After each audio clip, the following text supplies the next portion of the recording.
नमस्कार, आप देख रहे हैं टीपी न्यूज 24। मैं हूं आपके साथ प्रेम सागर विश्वकर्मा। बहुचर्चित जमीनी विवाद प्रकरण में करणी सेना ने पहुंचकर निष्पक्ष जांच के लिए प्रशासन को चेताया। खबर उत्तर प्रदेश के अम्बेडकर नगर जनपद के जलालपुर तहसील क्षेत्र अंतर्गत नसोपुर गांव से है, जहां पर दलित व ठाकुर के बीच जमीनी विवाद चल रहा है। जमीनी विवाद के दौरान महिला का एक्सीडेंट के बाद इलाज के दौरान हुई मृत्यु को लेकर मामला है बहुचर्चित। करणी सेना के राष्ट्रीय अध्यक्ष वीर प्रताप सिंह उर्फ वीरू नसोपुर हनुमान सिंह के परिवार से मुलाकात कर हर संभव मदद करने की कही बात और टेलीफोन कर उप जिलाधिकारी से बात करके विवादित जमीन की फिर से पैमाइश और क्षेत्राधिकारी से मुकदमे में निष्पक्ष जांच करने की मांग। इस मौके पर जिलाध्यक्ष शुभम सिंह, आंसू सिंह, आलोक सिंह, आशीष श्रवण सिंह, बिक्की सिंह, सर्वेश सिंह, डब्लू सिंह, राणा सिंह, दीपक सिंह, दिनेश तिवारी, अभिमन्यु सिंह, रामबूझ, आशुतोष सिंह, सुपूजन सिंह समेत तमाम लोग रहे मौजूद। आइए हम आपको रूबरू करवाते हैं करणी सेना के राष्ट्रीय अध्यक्ष के वक्तव्य से। आज जलालपुर विधानसभा के नसोपुर में आप आए हैं पीड़ित परिवार से मिलने के लिए, क्या बातें हुई आपकी? देखिए, जिस तरीके से नसोपुर में एक परिवार है हनुमान सिंह का, 4 साल पहले उन्होंने बैनामा लिया था और उसके बाद पैमाइश सरकार के ही लोगों के माध्यम से हुई थी। पत्थर नस्ल होने के बाद जो वाद विवाद हुआ, उसमें मार खाने के बाद भी ये पीड़ित पक्ष थाने पे FIR पहले दर्ज कराता है, उसके बाद भी इनके ऊपर SC ST लगा दिया जाता है। मैं तो सीधा सा मेरा एक सवाल है, SC ST में विवेचना करिए। CO साहब से मैंने सीधे बोला है कि आप विवेचना करिए, कतई इस प्रेशर में मत करिए विवेचना कि मैं आया हूँ या उनके तरफ से कोई आया। जो आपको लगे उचित उस पर कार्रवाई करिए। अगर SC ST की विवेचना में हमारा दोष सिद्ध नहीं होता है तो उसके बाद क्या होगा? जो हम झेल रहे हैं, जो जेल गए हैं, उसका मानहान कौन झेलेगा? उस परिवार के बारे में भी कौन सोचेगा? ऐसे कानून का पहले तो विरोध है कि उस लायक अगर व्यवस्था हो तो कानून लगाया जाए। क्लॉज होते हैं इस कानून के, बिना किसी क्लॉज का कानून नहीं लगाया जाता है।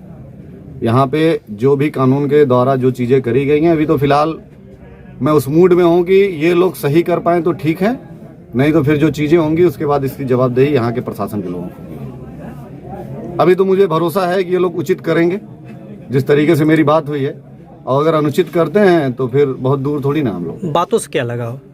बातों से, जब हम जेल में हैं तो बातों से क्या लगेगा? अगर हम जेल के बाहर होते, बिना किसी गुनाह का हम जेल में हैं, हमारे 5-5 लोग जेल में हैं, तो पहले तो परिवार टूटा हुआ है। परिवार को हम सांत्वना दे सकते हैं, अपने लोगों के बीच मिलके उनके दुख में शरीक हो सकते हैं। परिवार जिस तरीके से अगर संतुष्ट नहीं होगा, अगर उनकी संतुष्टि जिस तरीके से होगी, आगे का रास्ता प्रशस्त करेंगे। कहीं करणी सेना आने में लेट तो नहीं कर दी इस मामले में? करणी सेना आने में इसलिए लेट कर दी क्योंकि पहले तो जानकारी का अभाव था और मैं सर्जरी करा के बाहर था। फ़ोन पे कन्वर्सेशन मेरे लोगों से नहीं हो पाया और मैं बाहर मतलब विदेश था। यहाँ आने के बाद जैसे पता चला, सडन सर्जरी के साथ ही मैं आप लोगों के बीच हूँ। ना हम लेट थे ना चीज़ें लेट थी, बस हम इसलिए लेट थे कि हमें कानून पे भरोसा था। कल को कोई ये ना कहे कि आप समय से पहले आके चीज़ों को खराब कर दिए। हम लेट आए हैं इसलिए कि जो चीज़ें खराब जो लेथा गया है उसको दुरुस्त किया जाए, और ये पूर्ण मौका है प्रशासन के पास कि वो चीज़ों को सही कर दे। नहीं तो जो लेट आता है ना, वो डब्बा पीटना भी जानता है, और हमसे अच्छा कोई पीट उठ नहीं पाता डब्बा पीटने का मतलब अपने हक हकूक़ की लड़ाई लड़ना। हमारे बाप दादाओं ने लड़ा है, वही संस्कार वही कल्चर हमको दिए हैं। हम भीड़ का हिस्सा नहीं है, ना भीड़ का हिस्सा बनना चाहते हैं, लेकिन जहाँ खड़े होंगे भीड़ कम नहीं होगी। इसलिए मैं प्रशासन से कम शब्दों में ज़्यादा बोल के जा रहा हूँ कि जल्दी से जल्दी इस चीज़ को सही तरीके से निपटाइए।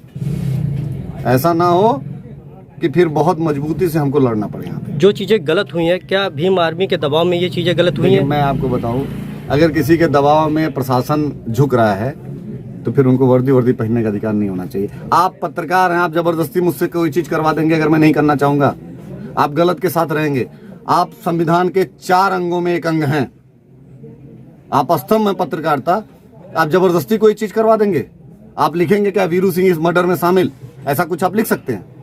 तो कैसे पुलिस उसमें सम्मिलित कर दी लोगों को? अगर पुलिस किसी के भीड़ के दबाव में है तो मेले में सबसे ज्यादा भीड़ होती है, फिर मेले में ही कानून की किताबें लिखनी चाहिए, कहीं और नहीं लिखनी चाहिए।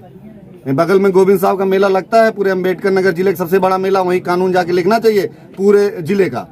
भीड़ से डरना चाहिए क्या? अगर आपको IPC, CrPC, Indian penal code का इतना ताकत दिया गया है, आपके पास वर्दी की ताकत है, आपके पास पूरा सिस्टम है, आप भीड़ से डर जाएंगे? भीड़ से डरना होगा तो फिर चले जाइए, किसी और को मौका दीजिए।